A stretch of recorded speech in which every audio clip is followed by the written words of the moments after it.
Hi, I'm International Grandmaster Ron W. Henley, and thanks for joining here at www.onlinechesslessons.net. Today's game that I selected as Game of the Day from the World Chess Olympiad being played in Istanbul, Turkey, features former World Chess Challenger Semi-Finalist Grandmaster Alexander Grischuk playing against International Master Munoz Santana. So let's take a look. White plays e4, controlling the center, g6, which you know I absolutely love, d4, and bishop g7. And now after knight c3, of course, black could play c5 and go into sniper territory, but instead, Grischuk opts for the d6 approach. Knight f3, and now transposes to a Pirt's defense with knight f6, bishop e3, but now he plays a6, which I really quite like. This is referred to as the Hippopotamus in an excellent Foxy opening DVD by International Master Andrew Martin. And also GM Roman Jinjinhashvili really likes this early a6. Threatens, of course, to advance b5, get some counterplay going, gain a little space on the queen side.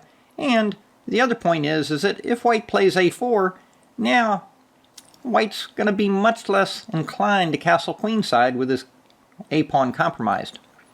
So, after a6, as Roman explains, you're really kind of making white make a decision whether he wants to play a4 and restrain you, or whether he wants to just let you go about your business. White here played queen d2, setting up the classical queen plus bishop battery, getting ready to fire into h6 maybe. And after b5, in fact, went ahead, offering to exchange the fianchettoed bishop. Black castled, quote, castled into it, as you would say, and now has the threat of b4, followed by knight takes on e4. Therefore, white just played very solidly, protected his center, and now knight c6. Interesting move, hoping to maybe play bishop g4 and put some pressure on the d4 point. Here, I think white should just simply play h3. Keep these black pieces off of g4.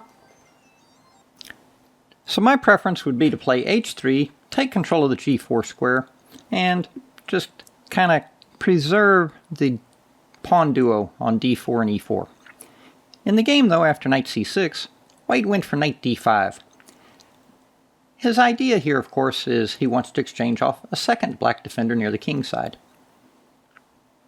However, with bishop g4, black does get a little counterplay here. Threatens to rough up the pawn structure on f3, and maybe even capture on d4 if allowed. So after bishop takes, king takes, now white plays queen c3. Interesting move, attacking the unprotected knight and protecting his pawn on d4. So now, note that knight takes, pawn takes, queen c3, bishop takes, pawn takes, and queen d7. A very solid, very equal position, although I might even actually have a slight preference for black. Both sides have double pawns, but the black doubled f-pawns really make the black king position fairly secure. Again, theoretically probably equal. I might even have a slight preference for black here, to tell you the truth. But in the game after queen c3, black could have very simple equality here by simply playing bishop takes, pawn takes, and then queen d7. Rock solid position, no problem. In the game though, black went in for knight takes d5, and after e takes d5, bishop f3, gf3, and now we can see white does have two sets of double pawns, but the knight on c6 is unstable and needs to retreat. So after knight to b8, let's take a look. Black has all of his pieces on the back rank, except the king on g7, of course, and white has excellent bishop bearing down on g6, prospects on the half-open g-file, chance to hurl the h-pawn forward, and in fact, I kind of like white's prospects here. Fritz agrees. Fritz considers white to be a little more than half a pawn ahead. But let's see what happens. h4. Okay, I can agree with that. Knight d7. And now on h5, 9 out of 10 players would probably play knight f6. Get that knight over closer to the king. And for example, after queen d2, knight takes d5, pawn takes, queen check. This looks very, very dangerous for black. But the cold, ruthless computer says Of course, you don't play king g8, queen h7 mate, but instead you play king f6. And the counter threat of rook over to h8 actually means that black is actually okay. Very surprising, but that's computers for you. After h5, knight b6, I'm thinking maybe in some variations he wanted to keep the f-pawn free. So after queen d2 though, now rather than snatch the pawn and transpose into the variation we just saw, black plays rook h8. White castles. Of course on bishop e4, f5 is possible. And after rook h8, if queen g5, black has a very powerful counter-strike, e5. Very nice. Queen on pawn on pawn, and you still have the possibility of knight takes this pawn. For example, h6 check, king back to f8, queen to d2, queen f6, and we can see the counterattack sets in. So going back after rook h8, white castles, black grabs the pawn on d5. And here's where I kind of feel like white kind of lost the moment. He played bishop e4, but myself, the obvious, thematic, mobilization with rook at d to g1, and we can see 1, 2, 3 pieces bearing down on the g6 point. The h-file can leap into action at any moment with h takes g6, and all the white pieces optimized. Clearly white has compensation for the pawn here. Instead, after knight d5, bishop e4, c6, again, white played rook h3, and this doesn't really impress in terms of leading to the attack.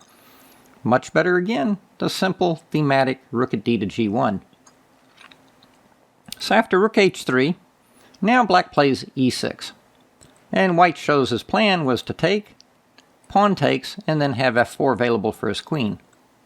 Now of course, black doesn't play queen h6 rushing to try and trade queens, because after h6 he would simply lose a queen.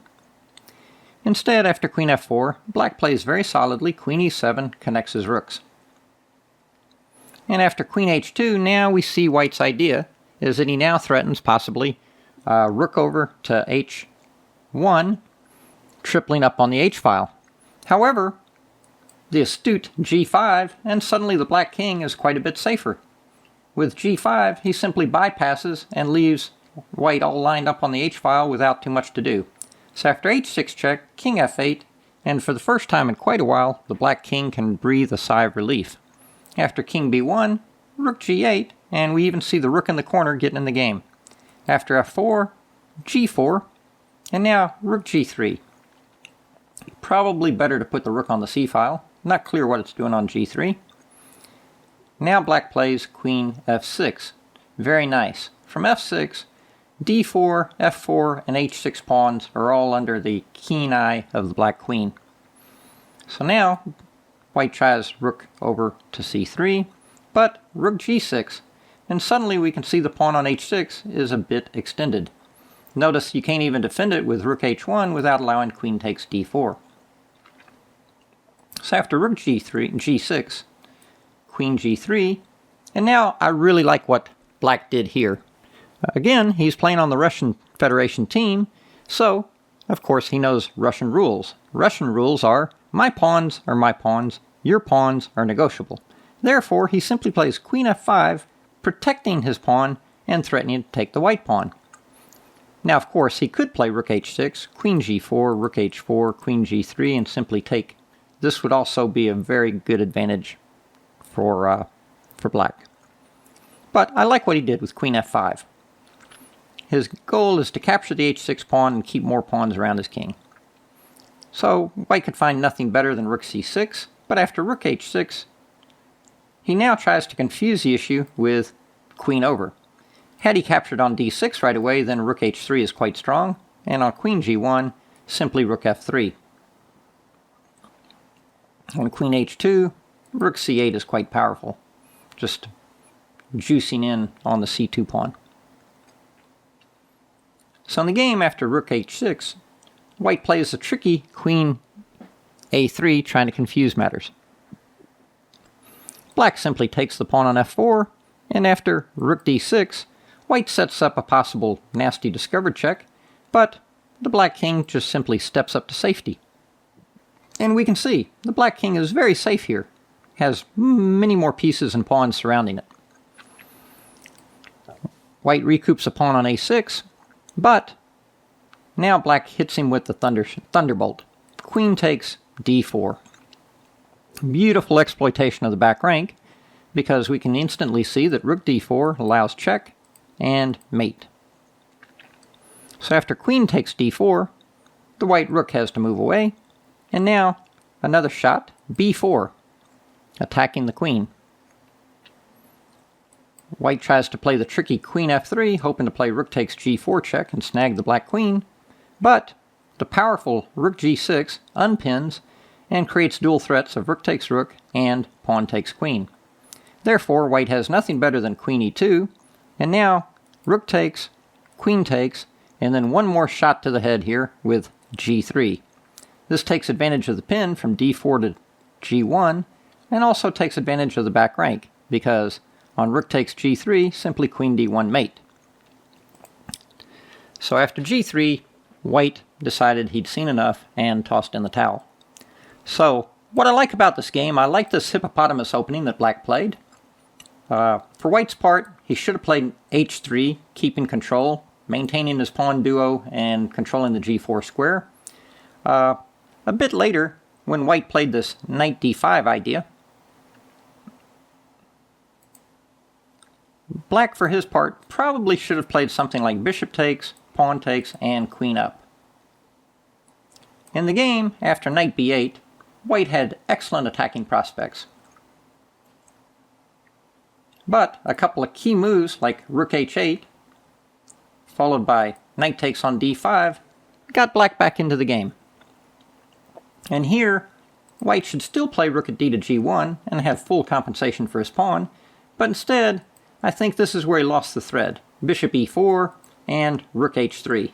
Again, rook at d to g1, but rook h3, I think this was definitely the beginning of losing the initiative, losing the momentum, losing the compensation here.